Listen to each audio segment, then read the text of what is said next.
police it. Get rid of your C players. Get rid of your F schools. And you police your profession more than I should have to.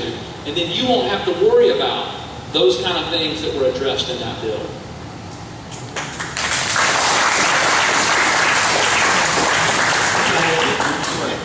Okay, I have a second question. On September 17th of each year, our schools that receive federal funded money, and that includes colleges, are supposed to take that whole day and set it aside as a constitutional learning day. I have approached several superintendents. They don't even know what I'm talking about.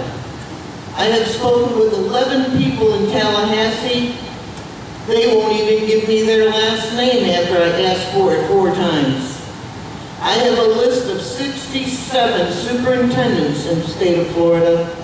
This says, and it is law, any federal funded school is required to do this. I would like to know what we can do about it, because with our children not learning the Constitution, we're going to lose our country again and again. Well, first of all, I think it's deplorable that we have to have a day. You can't teach the children the basics of freedom and the responsibility of liberty in a day. I'm not interested in the federal government throwing our students a bone. I want a healthy diet of civics. I want a healthy diet of freedom.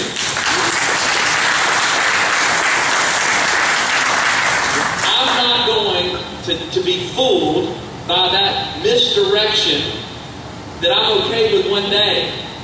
Keep your day. I want a class every day. And I want our children to understand that when you're an American, there's a responsibility. America is not just a place. It is a mindset. It is a way of life. Now, it's federal law. And I made it very clear that I believe that law is law. We are a land of laws, and we must honor those laws. So therefore, if it's the law of the land, it must be acknowledged. It must be, but I'll take the day. Give me the day to teach it.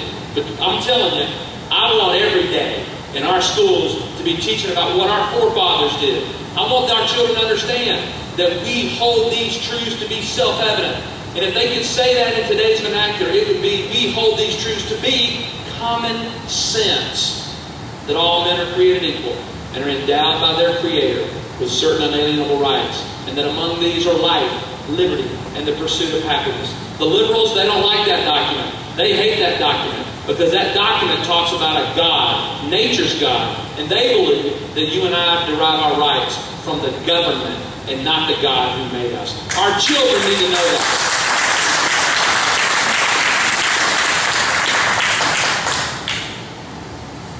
One day a week, a month, a year. What difference does it make? They're not getting any now. They're getting nothing. They're getting nothing in our schools. If you've looked at your child's textbooks, I hope you have. I've worked with mine, and let me tell you what, they're scaling this back. I don't know if you've seen what's coming out now, actually for sale.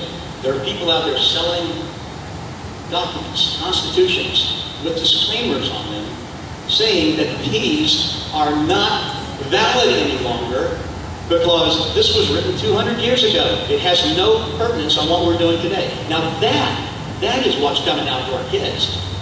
And without the schools stepping up, and but I'm going to tell you something. Being a teacher, I'm going to tell you what. The schools aren't going to step up. You know what? The state government's not going to step up. Nobody's going to do it. This lady back here is going to ignore it. And they're going to continually ignore that day until you, every one of you out there, start calling these schools and saying, look, we want this education for our kids.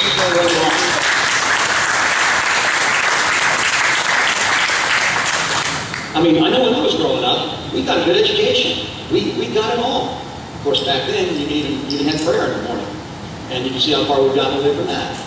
And nothing has gotten better. It's only gotten worse. So this is what we have to do. And folks, I'm telling you, it's in your hands. Politicians are scared to death of you. They really are. You may not know it, but they are. If you just exercise your muscle, exercise your rights, and make these people do what's right, we can get these things back in our schools. It's the only way it's going to happen.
As far as the tax cuts and things of that nature. Oh, absolutely. Oh, absolutely. Well, I'll tell you, there is one thing that did go through. I mean, it went through the House anyway. I think it's probably stalled in the Senate because it was so ridiculous. But there was actually a vote. And first off, you have to look, it was proposed by the Democrats to extend the tax cuts. They actually proposed to extend the tax cuts. Then, it didn't sound good. And then when it went for a vote, it went right down party lines.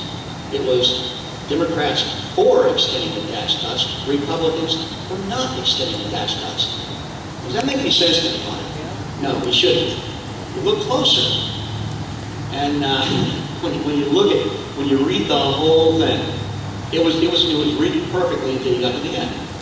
And what was proposed there, the very last thing, was companies making $1 billion and $1 billion in assets or more were supposed to pay a 0.5% increase in 2014.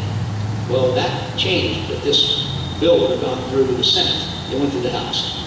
But that would actually, the companies that would have paid 0.5% increase now would pay 26.5% increase, which means these companies are leaving the country. They're not going to stay here and give that much money to the federal government. The taxes, these Bush tax cuts need to be kept. But, like everything else, everything that they push through must be read. I mean, what the Democrats proposed, fine to clean that last part up. But you have to clean that part up. And I'm sure that's why it's stalled in the Senate, because nobody in their right mind is going to vote for something like that. And I do believe that most of the people that did vote for it just did it because of party. And that's wrong. No, we have to get these taxes done. Any kind of a tax cut right now is a good thing. And we know by cutting the marginal tax rates, the businesses, the people, it inspires the economy. We've seen this time and time again. So whatever it takes, that's what we'll do.